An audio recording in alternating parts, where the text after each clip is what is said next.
Hello' everyone, কি খবৰ আপোনালোকৰ? মই ৰাতি সাজত আজি বনাবলৈ লৈছোঁ কণী দম। যিহেতুকে মই গুৱাহাটীত গৈছিলোঁ, যাওঁতে আহি গ'লে পলম হৈছে, ভাজি বনাই কেৰাহীখনতে ইয়াত তেল দি দিছোঁ। তাতে এতিয়া মই কণীকেইটা ভাজি লওঁ। কণী যিহেতুকে আমি মানুহ 4টা, 2টা বোলে হেৰি আমলেট খাব ল'ৰা ছোৱালীকেইটা, সেইকাৰণে এনেকৈয়ে বনাইছোঁ। কণীকেইটা আকৌ অকণমান ৰঙাকৈ ভাজি লওঁ ৰ'ব। আহি পাওঁতে যিহেতু দেৰি হৈছে, লৰালৰি হৈছে ভাত বনাবলৈ, সেইকাৰণে এনেকৈ মই লৰালৰিকৈ বনাইছোঁ। ভাজি বনাই কেৰাহীখনতে বহাই দিলোঁ আৰু ধুই মেলি থকা নাই আৰু। কণীকেইটা অকণমান ৰঙাকৈ ভাজি ল'ম। ভাজি ল'লে ভাল লাগে নহয় জানো বাৰু?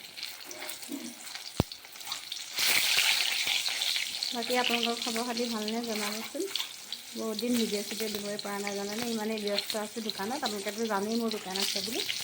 ব্যস্ত থকাৰ কাৰণে ভিডিঅ' চিডিঅ' দিবই পৰা নাই। এনেকৈ ভাজি ল'লোঁ।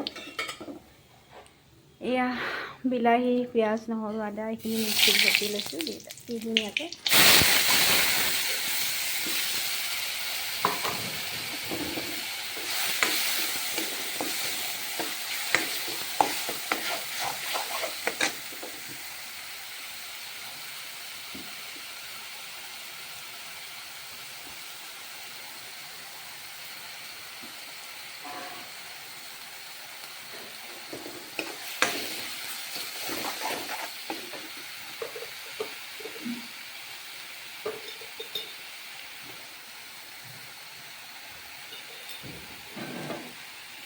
ইয়াত ৰেড চিলি পাউডাৰ দিছোঁ, হালধি, নিমখটো দিয়ে নাই বাৰু। এয়া মই ঘৰতে পিচি লোৱা মছলা চব আছে ইয়াতে। লং, ইলাচি, দালচেনি, জিৰা, ধনিয়া পৰা আদি কৰি গোটেইখিনি মছলা আছে। এয়া দি দিলোঁ। সেইখিনি ভালদৰে অলপমান ভাজি লওঁ।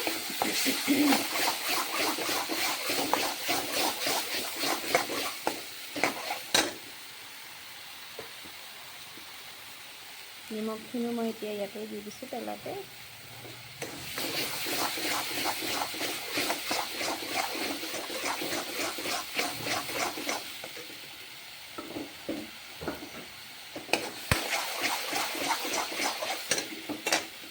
আলুখিনি মই দি দিলোঁ, বইল কৰি থৈছোঁ আলুখিনি। এতিয়া আমাৰ দম ৰেডিয়ে হৈ যাব। এইখিনি অলপমান ভালদৰে ভাজি লওঁ। ভাজি হোৱাৰ পিছত আমাৰ দম ৰেডি হৈ যাব কণী দম। আজি ৰাতি সাঁজটো এনেকৈ থুলমূলকৈ মই বনাই থৈ দিলোঁ, যিহেতু ভাগৰো লাগিছে বহুত।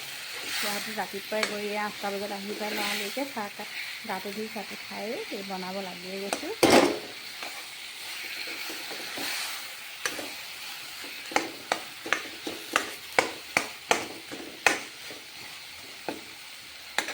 চিমতে থৈ অলপ দেৰি ভাজিম। ভজাৰ পিছত আৰু পানী দি দিম আৰু কণীৰ দম ৰেডি হৈ যাব আমাৰ। এনেকৈ আজি ৰাতি সাঁজটো চলাই দিম বুলি ভাবিছোঁ। আমাৰ কণী দম ৰেডি, এতিয়া আমি খাব লাগে।